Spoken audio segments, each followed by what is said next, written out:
Aray ko po! Anthony Davis out indefinitely. Lalang, isa sa mga dahilan kung bakit tinrade si Luka Doncic ay ang kanyang conditioning. Ngunit subalit tatapwat. Tila, mas malala pa nga ang injury history ni Anthony Davis sa haba at dami nito. Oo, hindi natin maide-deny o maipagkakaila na si Anthony Davis ay isa sa pinakamalakas na players sa NBA ngayon. Ngunit subalit natapwat, kakibat na nito ang kanyang pagiging injury prone. Sabi ko nga nung nakaraang video, you will take the good and the bad pagdating kay Anthony Davis. Ano sa tingin nyo, Boleros Nation?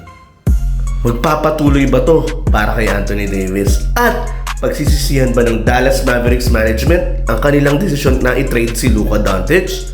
Please leave a comment on the comment section below. At pakifollow na rin ang aking channel. Salamat!